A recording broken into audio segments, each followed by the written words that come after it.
I'm sure you're skeptical. Are we insane? How could our sweet little Tickle Monster ever hope to dethrone such a Lovecraftian horror of unparalleled might? Well, SCP-999 is less than a decade old. It's still just a child, and nowhere near its full strength. Even so, its power is incredible, and one day it may grow powerful enough that not even the Scarlet King himself will be immune. Hello everyone, my name is Danish from MadMusic Animations, and do be sure to drop a like, subscribe, and hit that notification bell to be notified when I upload a new video.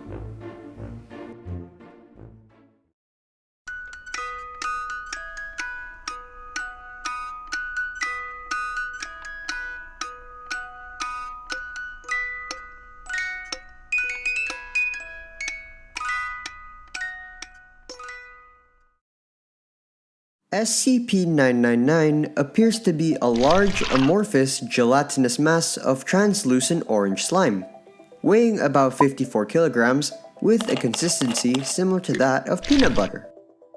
Subject's size and shape is easily malleable and can change shape at will, though when at rest, SCP-999 becomes a rounded, oblate dome roughly 2 meters wide and 1 meter in height.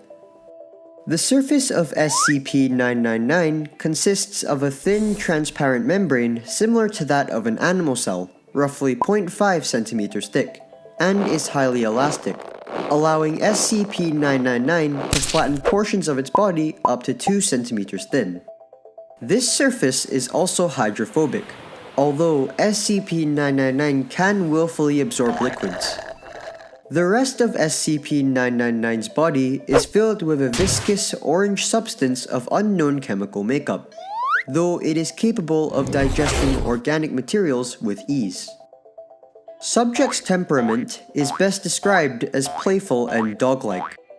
When approached, SCP-999 will often react with overwhelming elation, slithering over to the nearest person and leaping upon them, hugging them with a pair of pseudopods, while nuzzling the person's face with a third pseudopod, all the while emitting high-pitched gurgling and cooing noises.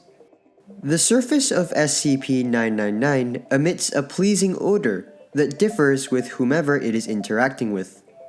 Recorded scents include chocolate, fresh laundry, bacon, roses, and Play-Doh. Simply touching SCP-999's surface causes an immediate mild euphoria, which intensifies the longer one is exposed to SCP-999, and lasts long after separation from the creature. Subject's favorite activity is tickle wrestling, often by completely enveloping a person from the neck down and tickling them until asked to stop, though it does not always immediately comply with this request.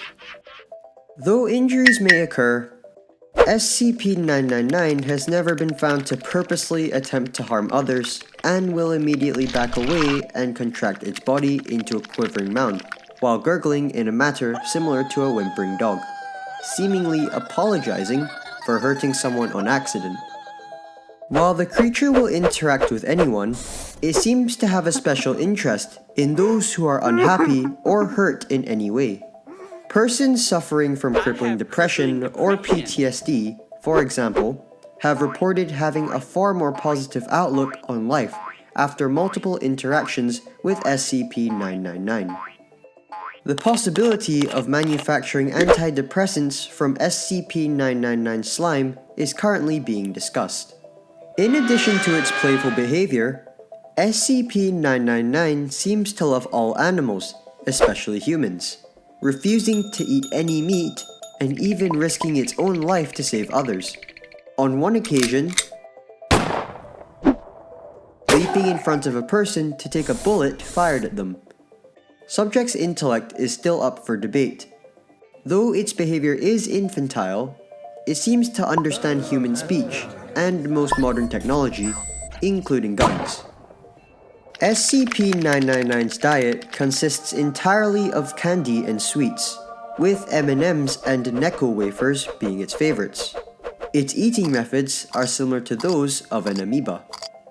However, when SCP-999 consumes caffeinated soft drinks of any kind, such as a can of cola, it will proceed to bounce off the walls for approximately half an hour and appear visibly queasy afterwards. In addition to this, it will also refuse to move or eat for the rest of the day. SCP-999 is allowed to freely roam the facility should it desire to, but otherwise must stay in its pen either between 8 p.m. to 9 p.m. for sleeping or during emergency lockdowns for its own safety. Subject is not allowed out of its pen at night or off facility grounds at any time. Pen is to be kept clean and food replaced twice daily. All personnel are allowed inside SCP-999's holding area, but only if they are not assigned to other tasks at the time or if they are on break. Subject is to be played with when bored and spoken to in a calm, non-threatening tone. The following is a report from an experiment in which SCP-682, the hard-to-destroy reptile, is exposed to SCP-999 in the hopes that it will curb the creature's omnicidal rage. SCP-999 is released into SCP-682's containment area. SCP-999 immediately slithers toward SCP-682.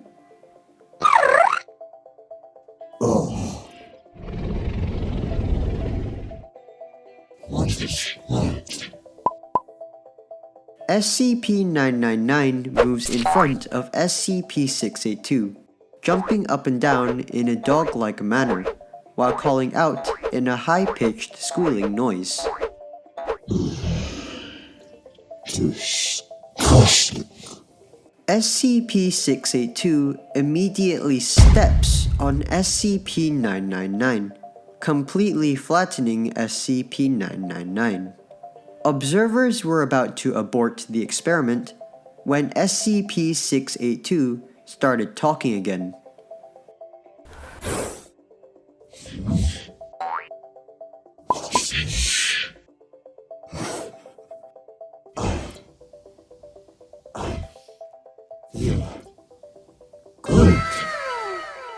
SCP-999 can be seen crawling up from between SCP-682's toes, up along its side, and around its neck, where it clings on and begins gently nuzzling with its pseudopod. A wide grin slowly spreads across SCP-682's face.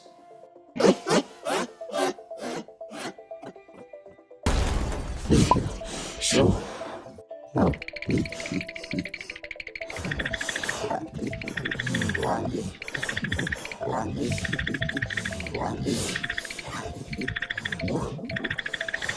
SCP-682 repeats the word happy for several minutes, laughing occasionally before escalating into non-stop laughter.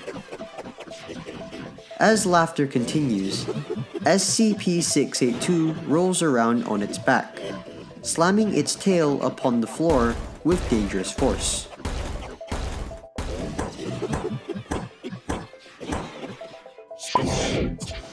no tickling.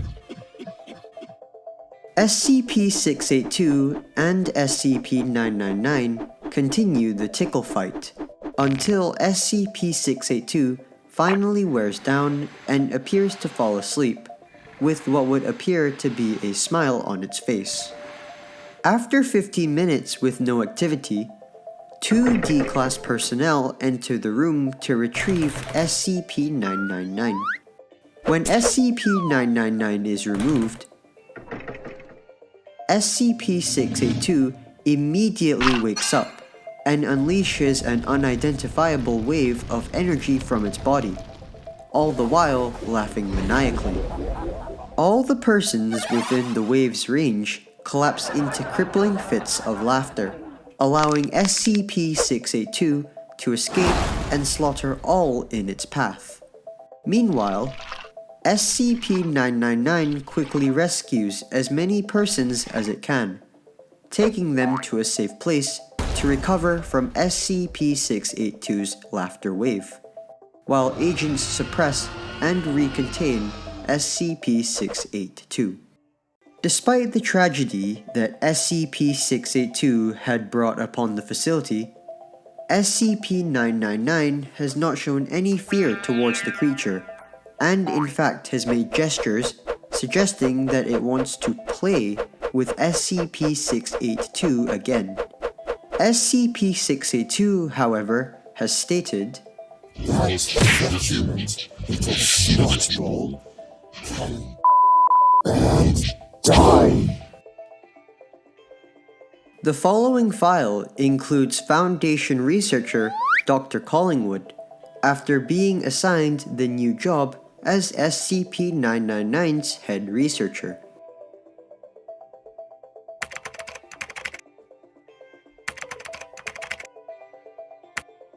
Hello, Dr. Collingwood. You have one new message from O5 Command. This message is for senior researcher Isabel Collingwood's eyes only. Unauthorized access will result in mandatory amnestic treatment, demotion, and possible termination. Do you wish to continue? Access to this message requires a multimodal biometric ID scan. Submit to scan. Commencing facial recognition scan. Commencing retinal/iris scan. Commencing palm print scan. Scanning hand for implanted RFID tag. Identity confirmed. Access granted. The time, date, and location of your receipt of this message has been reported to O5 Command. Hello, Dr. Collingwood, and congratulations on your new appointment as SCP-999's head researcher, one of the cushiest and most enviable assignments in the entire Foundation. SCP-999 is one of the few anomalies in our custody who will not only never attempt to harm you, but will actively try to save your life if you're ever in any danger. Though your initial reaction when receiving this assignment was no doubt elation, you may have thought it was odd that such a seemingly low-risk position was assigned by the O5 Council directly. If you had already heard rumors of this prior to your assignment, you probably thought it was mere nepotism. The O5s protecting their friends and loved ones by giving them the safest job possible. Unless you are so narcissistic to think that someone on the O5 Council must be your secret admirer. You've likely realized that this is not the case. To understand why this is our concern, you need to know about 999's origins. You may have noticed that its file makes no mention of where it was discovered. This is a deliberate omission. If you're not familiar with the mythology of the Scarlet King, I suggest you read up on him. There's plenty of unclassified information on him in the Foundation database. All that's relevant for now is that he is, to the best of our knowledge, the most powerful malevolent entity in the multiverse. A good number of our SCPs are either abominations born from his own daughters, or are the creations of mortals he empowered, either directly or indirectly. You've been with us since you were a research assistant, Dr. Collingwood. In that time, I assume you've heard many rumors about some of the horrific things we do here at the Foundation that you've never personally witnessed. Maybe you've even heard someone whisper the words 110 Montauk. I regret to inform you that these rumors are true. Or at least they were. A thaumaturgical cult, calling itself the Children of the Scarlet King, enacted a ritual wherein 7 young girls became effigies for each of the Scarlet King's 7 brides, allowing them to bear his horrid offspring. As for the ritual itself, each birth caused more destruction than the last. The writings of the cult's priest predicted nothing less than the apocalypse if the 7th bride gave birth, which could only be prevented if procedure 110 Montauk was performed without fail each and every day. Fortunately, our archaeologists have unearthed numerous tablets, scrolls, and artifacts of the ancient Devas.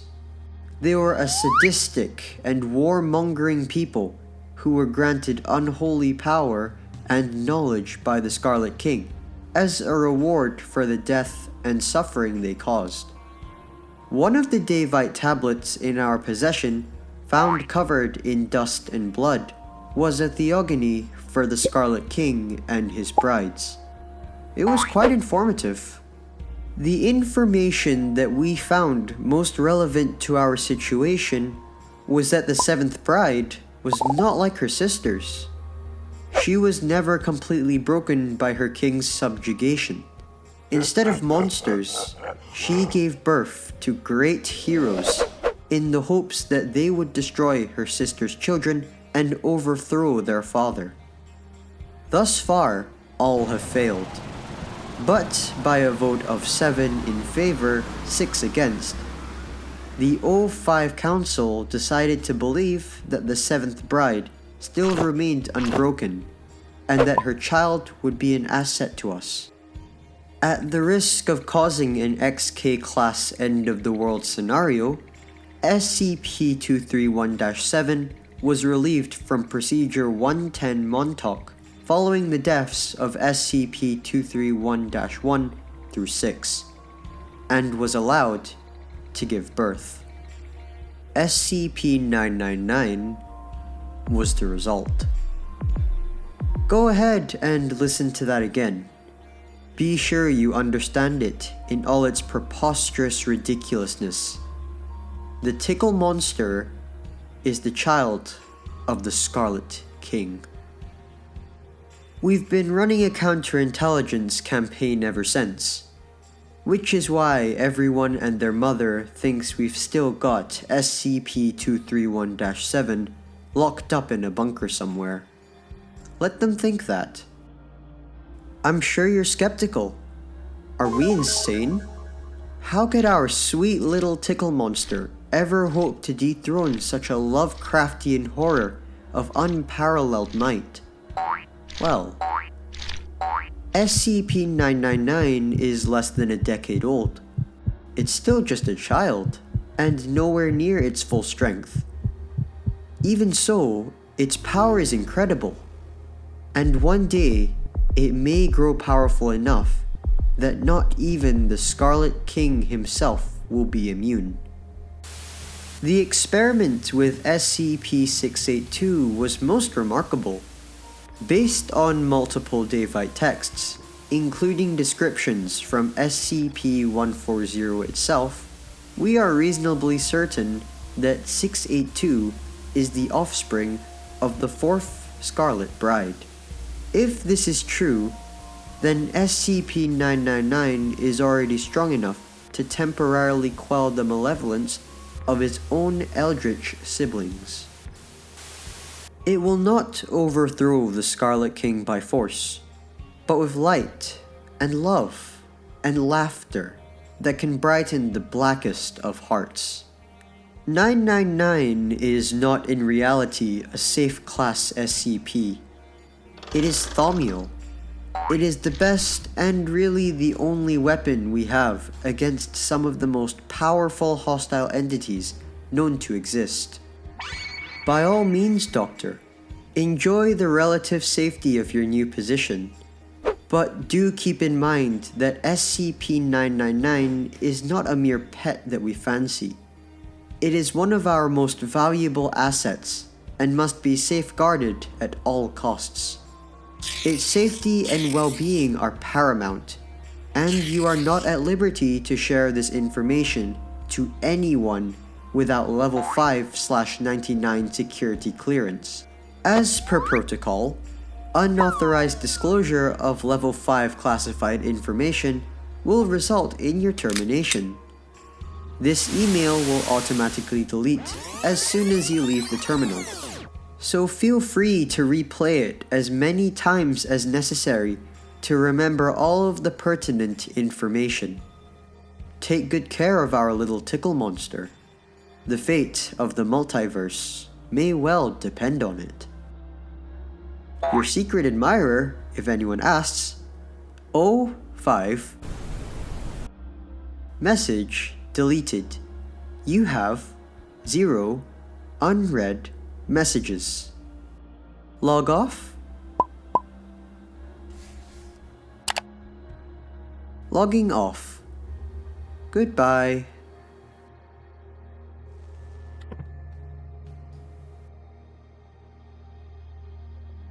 I hope you all enjoyed the video. Please be sure to like and subscribe for more content just like this one. If you have a similar topic that you would like me to talk about, please don't hesitate to put your comments down in the comments section below. Thank you so much for watching. I will see you in the next video, and don't forget to stay noted.